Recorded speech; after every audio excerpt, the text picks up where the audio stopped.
Everybody, welcome back to Leosophy. Hope everybody had a fun Independence Day weekend. I sure did. I'm wearing a silk shirt. I've had this shirt for like 15 years and it's still in good shape. I don't know how. Celebrating the fact that it's actually flipping hot. Here we go. 3 questions. 1. Why do we dream? Very fun question. I don't think that there's actually a definitive answer for why we dream, but my take on it is this. I think that the day-to-day activities that we endure has a pronounced effect on our subconscious so that our consciousness doesn't have to deal with it. In other words, as we go through our day, we filter a lot of information, and that information is processed. It's just not processed directly. In some ways, it kind of reminds me of the way like a computer works, where you have processes running sort of behind the scenes that you're not aware of. You know, you've got programs that you're actually running, but then there are other things that are vital to the infrastructure of your computer that are also running at the same time.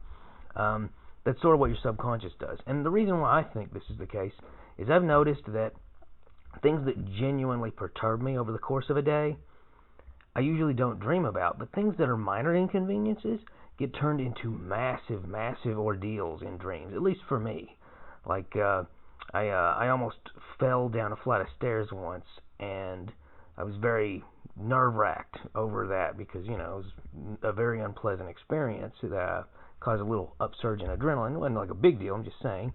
And then later on that day, I stubbed my toe, which was not nearly so much a big deal.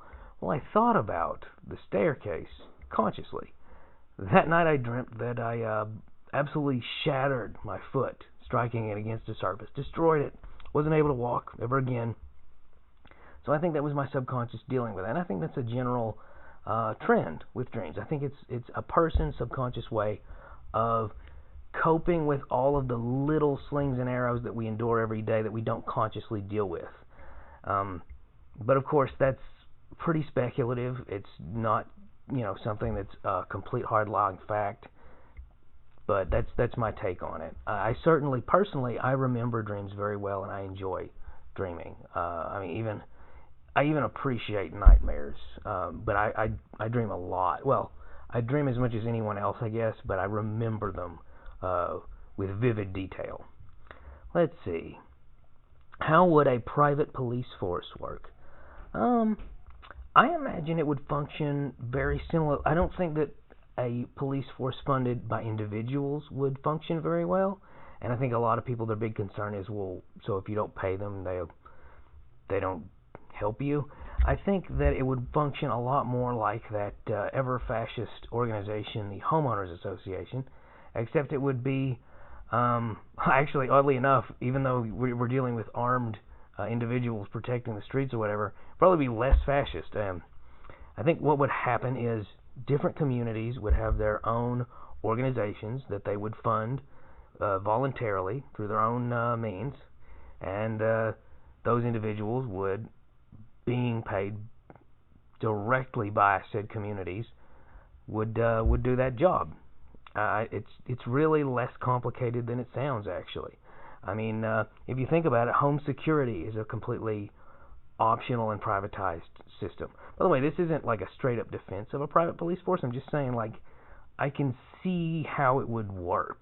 I don't think it would be like the fire departments in Gangs of New York, which was based on real life, where you had these private fire departments run by gangs, and you know you had to pay them before they'd put your home out of the fire, and also sometimes they would compete with each other so directly that the entire blocks would burn down while they fought amongst each other over who got to take care of it. I think that would be substantially less likely in a modern and non-crime syndicate-run system.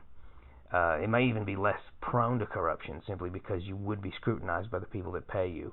And you would actually be able to say, I pay your salary without being a douche, because that's what sometimes people do say when they're irritated at the police. And it's like, really, do you? 50% of Americans don't pay taxes.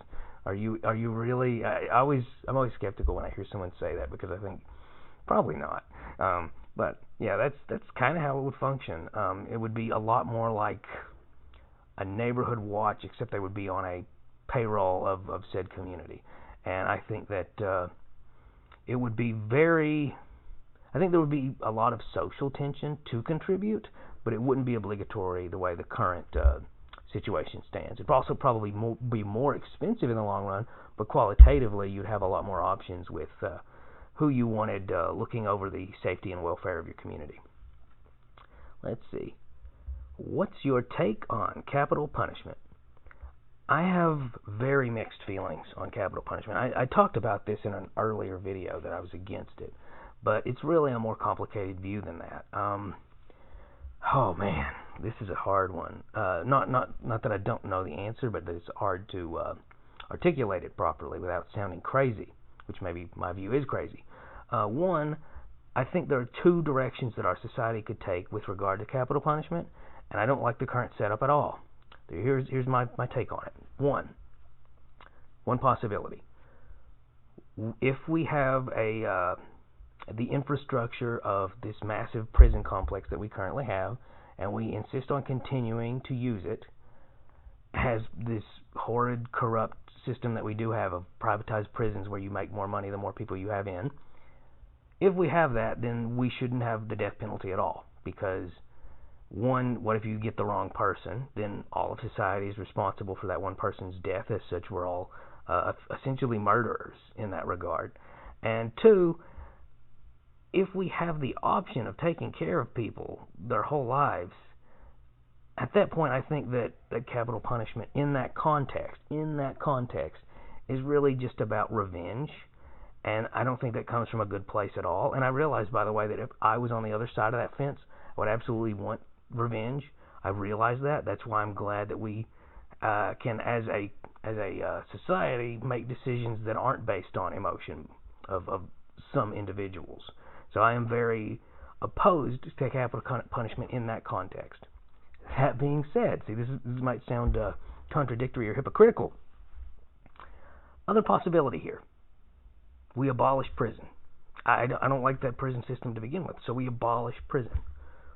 Well, how can we deal with that? Well, one, it would get rid of all the prison gangs and this massive black market economy that we've got, where prison is really sort of the heart and soul of all these crime syndicates. That would be good. You know, you would also not have that weird subculture identity where prison is a key part of it. You know, the tattoos and all that indicate, you know, where you've been and all that. And the reason why we actually started this crazy complex system was actually Europe made fun of us for hanging so many people that we were like, we're going to do something about it. Used to, you had a fair and speedy trial, and it led to a swift, effective form of punishment. Either you were executed if it was like a really bad crime, or you would be fined a great deal, or you would be beaten. Like there was matching severity to crimes. Now, on the other hand, see, this is considered cruel and unusual now. Or the idea of caning someone or flogging someone or putting someone in publicly humiliating conditions in town square. Oh, that's just awful. But then those same people, they joke about really minor crimes. You know, somebody getting in trouble for, you know, just nothing, and he's gonna get raped by Bubba, which is always Bubba, which I think is stupid. You know what they really mean. That's messed up that we have that kind in our culture. That we celebrate the idea of people being locked in cells, systematically turned into criminals, because once people get in that system, that's pretty much, they just become career criminals after that. They get the tats, they join a gang for their own safety, and then they might get raped, and we think that's great? Like, that's insane to me. I don't get it. So how about instead we go back to how we did things 200 years ago? How about we just get rid of prisons altogether, greatly increase see, this is where it sounds hypocritical, but I'm saying it's, you know, pick one or the other. Why do we have this massive infrastructure and kill people? We could literally choose not to kill people, or hear me out, we could get rid of that system altogether. Just abolish prison. You're in a holding cell for a week. You get tried within a week. The trial is short. The punishment is something that you endure over the course of that day. You know, either they beat the crap out of you, or if you're crazy, they put you in an asylum and take care of you. You know, something humiliating like town square, or for the bad crimes, they kill you. Why not? I mean, I think that's better than what we currently have. I think that our current setup is meant to profit people who run prisons and to generate a black market economy, to generate an underbelly, a sub-society, an underground part of America that has a tremendous negative effect on the rest of it. So, yeah, that's my view. I know that's complicated. I know that may even sound hypocritical. I mean, it sounds contradictory to say, no death penalty, I'm against the death penalty. But also, we should have it for, like, a lot of things. Well, the reason being is because I think it all depends on whether you think that we, as a country, should have the massive prison system that we currently have. So, yeah, and I realize that this is a controversial view, but that's my view. Anyway, yeah, thanks for asking. That was a good question. Like, share, subscribe, and keep asking questions. Bye.